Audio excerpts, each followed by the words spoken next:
வணக்கம். இன்றைக்கி என்ன டிஷ் செய்ய போகிறோம்னாக்கா, அதுக்கு ஃபஸ்ட்டு என்னென்ன தேவைன்னு பார்த்துருவோம். ஒரு மீடியம் சைஸ் வெங்காயம், 2 மீடியம் சைஸு தக்காளி, ஒரு 6-7 பல் பூண்டு, ஒரு துண்டு இஞ்சி, 2 பச்சை மிளகா, கொஞ்சம் கருவேப்பிலை, கொத்தமல்லி. இதை அப்படியே கட் பண்ணி வச்சாச்சு. இது என்னன்னாக்கா, இந்த வீட்டில் மீந்து போன இட்லியெல்லாம் இருக்கு இல்லைங்களா, இதை வச்சு இந்த 90 கிட்ஸ் வந்து உப்புமாலாம் செய்வாங்க. அந்தமாதிரி இப்போ உப்புமா செஞ்சிங்கனாக்கா உங்கள் வீட்டில் இருக்கிறவங்க எல்லாருமே சேர்ந்து உங்களை உதைப்பாங்க.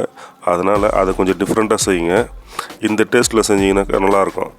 நம்ம இட்லி செய்வோம், அதுக்கு சட்னி, அதுக்கப்புறம் பார்த்தா அதுக்கு ஒரு ஆம்லேட்டு சைட் டிஷ்ஷாக வச்சு செய்வோம். இப்போ எல்லாத்தையுமே மொத்தமாக செய்ய போகிறோம் ஒரே டிஷ்ஷில். வாங்க எப்படி சேர்த்துன்னு பார்ப்போம்.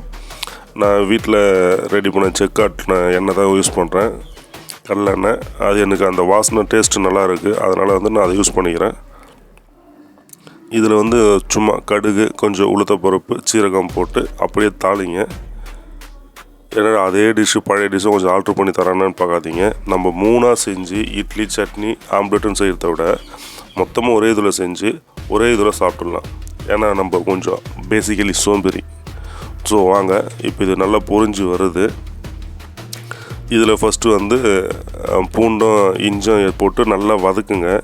ஆனால் என் சின்ன பசங்களாம் இந்த இஞ்சி வாயில் மாட்டினோம்னாக்கா துப்பிடுவாங்க. ஸோ அதுக்கு என்ன ரீசனாக சரியாக வேகாமல் தான். இந்த மாதிரி நீங்கள் ஆரம்பத்திலேயே போட்டு இஞ்சி நல்லா வதக்கிட்டிங்கனாக்கா அது நல்லா கொஞ்சம் ஃப்ளேவர் எடுத்து கொடுக்கும், கொஞ்சம் வாசனை நல்லா வரும். அதுக்கப்புறமா நீங்கள் வெங்காயத்தை போடுங்க. இஞ்சி நல்லா வதங்கிச்சுனாக்கா அது அந்த வாயில் மாட்டினா அந்தளவுக்கு டேஸ்ட்டு தெரியாது.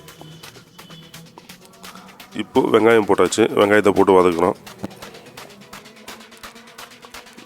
இது ரொம்ப வதங்கினாலும் அவசியம் இல்லைங்க, சும்மா ஒரு மீடியமாக லைட்டாக வதங்கினா போதும். ஓகேங்களா? இப்போ இதோட கொஞ்சம் பச்சை மிளகா, அவ்வளோ ஒரு 2 பச்சை மிளகா வச்சுருந்தேன், அதை கட் பண்ணி அதையும் போட்டு வதக்கிறேன்.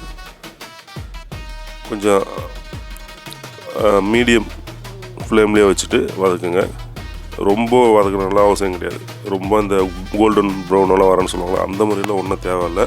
ஏன்னா இது நம்ம இது ஆம்லெட் மாதிரி தான் போட போகிறோம். ஸோ இதோட சின்னதாக நறுக்கி வச்சுக்கிற தக்காளி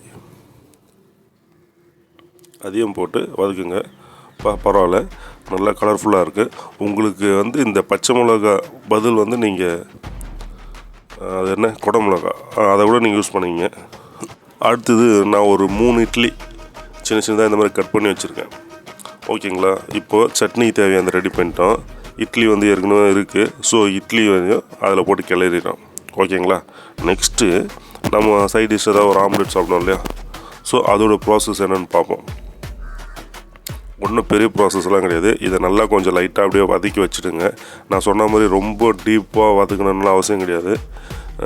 லைட்டாக வதக்கிட்டு அதை எடுத்து வச்சுல போதும். இதில் வந்து உங்களுக்கு வந்து கொஞ்சம் மஞ்சத்தூள் ப்ளஸ் உப்பு, கரம் மசாலா கொஞ்சம் தேர்த்துங்க. அது ஆறுனதுக்கு அப்புறமா அதை எடுத்து ஒரு கிண்ணத்தில் மாற்றிட்டு அதில் ஒரு 3 முட்டை நான் உடச்சி ஊற்றிருக்கேன். உங்களுக்கு தெரியுதுங்களா? அவ்வளோதான். இதை நல்லா கலக்கிட்டு எடுத்து அதே கடாயில் கொஞ்சோண்டு எண்ணெய் ஊற்றிட்டு அதில் எடுத்து போட்டுருங்க. சிம்பிள், அவ்வளோதாங்க. அது ரெடி ஆனதுக்கப்புறம் இது கொஞ்சம் ஃப்ளேம் கம்மியாக வச்சு கொஞ்சம் நேரம் வேக விடுங்க. அப்போ தான் அது நீங்கள் கிளறாதீங்க. நடுவில் நல்லா வெந்ததுக்கப்புறமே அதுவே அப்படியே அடை மாதிரி வந்துடும். ஸோ அதுக்கப்புறம் எடுத்து சர்வ் பண்ணி சாப்பிடுங்க. ஆமாங்க, இட்லி, சட்னி, அது ஒரு ஆம்லேட்டு சைட் டிஷ்ஷும் செஞ்சு சாப்பிட்றதுக்கு மொத்தமாக ஒன்றா போட்டு செஞ்சுருங்க.